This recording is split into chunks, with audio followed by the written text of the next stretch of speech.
इधर दिल्ली में नए पार्लियामेंट की खुशियां मनाई जा रही थी। वहीं ब्रह्मपुत्र के किनारे असम में 6,000 लाख टन तेल का खजाना मिल चुका है। जी हाँ दोस्तों, लेकिन ये तेल का भंडार असम नागालैंड के बीच चल रहे सीमा विवाद की भेंट चढ़ सकता है। इसे निकालना तो दूर, यहाँ ठीक से तेल की खोज का काम भी नहीं हो पा रहा है। आखिर क्यों इतना बड़ा तेल भंडार मिलने के बाद भी देश को इसका लाभ नहीं मिल पा रहा, और असम और नागालैंड के बीच सीमा विवाद आखिर है क्या? जानने के लिए वीडियो को अंत तक जरूर देखिए। हम सभी जानते हैं कि भारत को अपनी ऊर्जा जरूरतों को पूरा करने के लिए भारी मात्रा में तेल और कच्चे तेल को इंपोर्ट करना पड़ता है, जिसमें देश की विदेशी मुद्रा का काफी बड़ा हिस्सा चला जाता है। इसीलिए भारत जल्द से जल्द खुद को ऊर्जा के क्षेत्र में आत्मनिर्भर बनाना चाहता है। इसके लिए जरूरी है देश में ही कच्चे तेल के भंडारों की खोज करना। इसी खोज के चलते असम अराकन क्षेत्र में 60 करोड़ टन तेल भंडार की खोज हुई है।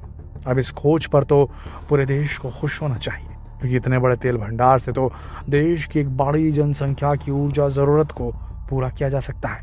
लेकिन आज तक इस भंडार का खनन शुरू नहीं हो पा रहा है। उसका कारण है असम नागालैंड के बीच सीमा विवाद का होना। ऑयल इंडिया लिमिटेड के अनुसार दोनों राज्यों के सीमावर्ती क्षेत्रों में तेल की खोज की अपार संभावनाएं हैं, लेकिन जब तक दोनों राज्यों की सरकारें इस मुद्दे पर समझौता नहीं करती, यहाँ काम शुरू नहीं किया जा सकता। ऑयल इंडिया के अधिकारियों का मानना है कि नागालैंड में भी खनन की बहुत संभावनाएं हैं। 1990 के दशक में यहाँ कच्चे तेल के भंडारों की खोज शुरू की गई थी, लेकिन उस समय भी यहाँ के लोकल ग्रुप ने विरोध किया था, जिसकी वजह से खोज रोकनी पड़ी थी। अब भी 3,000 किलोमीटर के खनन क्षेत्र के लिए आदिवासी संगठनों ने 2 शर्तें रखी हैं। उनका कहना है कि जब तक दोनों राज्यों के बीच सीमा विवाद हल नहीं होता और पेट्रोलियम तथा गैस से संबंधित नियमों में बदलाव नहीं होता, तब तक खोज का काम नहीं हो सकता।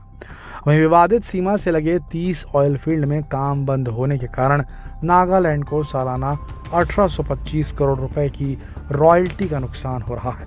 इतने बड़े नुकसान के बावजूद भी यहाँ खनन करना संभव नहीं हो पा रहा, क्योंकि नागा विद्रोही संगठन national socialist council of Nagaland यानी कि NSCNIM इस खनन का विरोध कर रहा है।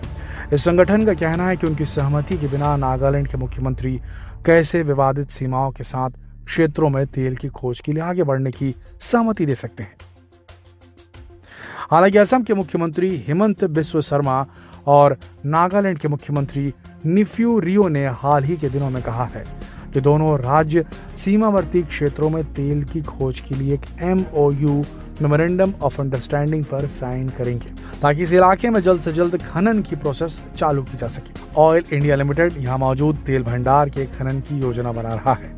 ऑयल इंडिया के CMD रंजित रथ ने कहा कि वो उत्तरी असम में करीब 4,000 वर्ग किलोमीटर क्षेत्र के 3D भूकंपीय सर्वेक्षण की योजना बना रहे हैं, जबकि नागालैंड में मौसम अनुकूल होते ही खोज शुरू होने की उम्मीद है। कंपनी ने नागालैंड में 3,000 वर्ग किलोमीटर इलाके में इसी साल खोज पूरी भी की है, और जल्द ही इसके पॉजिटिव परिणाम आने की उम्मीद भी है। सबसे अच्छी बात यह कि दोनों राज्यों की सरकारें राज्यों के बीच सालों से चले आ रहे सीमा विवाद का हल बातचीत के माध्यम से खोजने की कोशिश कर रही हैं, जिसकी वजह से उम्मीद है कि जल्द ही दोनों राज्यों के बीच चल रहा सीमा विवाद सुलझ जाएगा और दोनों राज्यों की जमीन के नीचे छिपा कच्चे तेल का भंडार देश के काम आ सकेगा। दोस्तों, अब चलिए ये भी जान लेते हैं कि आखिर इन दोनों राज्यों के बीच सीमा विवाद है क्या।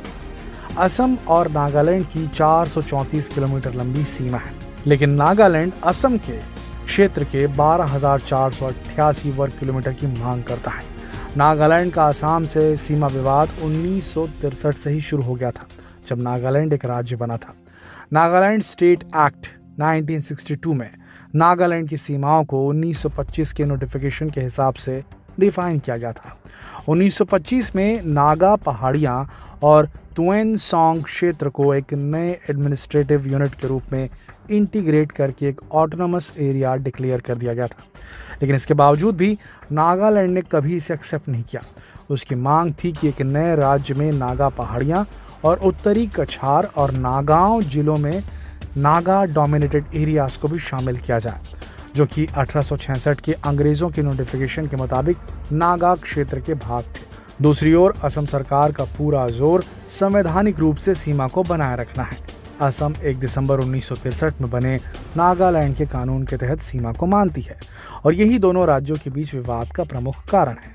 नागालैंड ने कभी भी इस सीमा को नहीं माना, जिस वजह से बार बार यहाँ संघर्ष की स्थिति पैदा होती रहती है।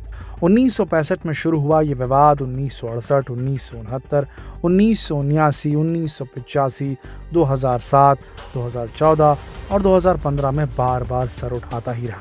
इसके बाद असम सरकार ने सुप्रीम कोर्ट से इस मामले को सुलझाने की मांग की। ये मामला अभी भी सुप्रीम कोर्ट में चल रहा है। इसके बावजूद भी कई लोकल ग्रुप्स अक्सर यहाँ विवाद की स्थिति पैदा करते रहते हैं। इसकी वजह से ब्रह्मपुत्र नदी का ये इलाका, जो कि प्राकृतिक संसाधनों से भरपूर है, आज भी विकास की बाट जोड़ रहा है। देश के जिस हिस्से को देश की विकास की नींव की पहली ईंट बनना चाहिए था, वो आज खुद अपने हाल पर आंसू बहा रहा है, क्योंकि ये पूरा ही इलाका हमेशा तनाव और अशांति से भरा रहता है। लेकिन अब यहाँ हालात सुधर रहे हैं और सुधरती कानून व्यवस्था और बेहतर हो रहे हालातों का परिणाम ये है कि ऑयल इंडिया कंपनी को वित्त वर्ष 2022-23 में कंपनी को जीरो लॉस हुआ, यानी कि उनका घाटा 0% रहा, जो कि एक अच्छी खबर है। हालांकि 2020 में बागजान की घटना से कंपनी को भारी नुकसान हुआ था। दरअसल 27 मई 2020 को ऑयल इंडिया लिमिटेड बागजान में एक कुआं खोद रहा था, जिससे एक बड़ा विस्फोट हुआ। बागजान में हुई घटना के बाद इंडियन ऑयल ने भविष्य में इस तरह की घटना को रोकने के लिए तेल की खोज की जगह पर एक नया SOP और दिशा निर्देश भी लागू किया, ताकि आने वाले भविष्य में ऐसी घटनाओं को रोका जा सके। इसके अलावा Paradip Numaligarh crude pipeline project का काम जोरों से चल रहा है और इसके दिसंबर 2024 तक पूरा होने की उम्मीद है। 1630 किलोमीटर लंबी पाइपलाइन को पारादीप बंदरगाह से शुरू करके ओडिशा, पश्चिम बंगाल, झारखंड, बिहार से होते हुए असम में नुमालीगढ़ रिफाइनरी तक लाया जा रहा है। ये पाइपलाइन नुमालीगढ़ रिफाइनरी लिमिटेड के रिफाइनरी प्रोजेक्ट का एक महत्वपूर्ण हिस्सा होगा और इसका मकसद 28,000 करोड़ रुपए की लागत से रिफाइनरी की क्षमता को 3 से 9 मिलियन टन प्रतिवर्ष तक बढ़ाना है। दोस्तों, अगर असम और नागालैंड के बीच सीमा विवाद आज से काफ़ी समय पहले ही सुलझ गया होता, तो शायद आज देश कच्चे तेल के मामले में काफ़ी हद तक आत्मनिर्भर हो चुका होता। हालांकि कांग्रेस की यूपी सरकार ने भी इस दिशा में काफ़ी कोशिश की, लेकिन सफलता नहीं मिली। पर अब मोदी सरकार ने दोनों राज्यों को अपना विवाद सुलझाने के लिए मना ही लिया है, जिसके चलते अब दोनों राज्य आपस में बातचीत करके विवाद का हल निकालने के लिए तैयार हैं। और अगर ये विवाद सुलझ गया तो इसका फ़ायदा न केवल इन दोनों प्रदेशों को मिलेगा, बल्कि पूरे देश की तेल की समस्या समाप्त हो जाएगी और इसका सीधा असर देश की इकोनॉमी पर भी पड़ेगा। आपको क्या लगता है, क्या इस बार मोदी सरकार दोनों राज्यों के बीच का विवाद सुलझाकर इस तेल के खजाने को बाहर ला पाएगी, या ये सिर्फ नेताओं के बीच समझौता हो रहा है, आम लोगों के बीच कुछ नहीं हो रहा है? क्या लगता है आपको, दोनों में से क्या है? अपने विचार नीचे कमेंट सेक्शन में लिखकर जरूर बताएं और जितना हो सके इस वीडियो को शेयर करें फेसबुक पर, व्हाट्सएप पर, यूट्यूब पर। जल्द मिलते हैं आपसे कल एक और बेहतरीन वीडियो के साथ। तब तक के लिए आप सबका इस वीडियो के अंत तक बने रहने के लिए दिल से धन्यवाद।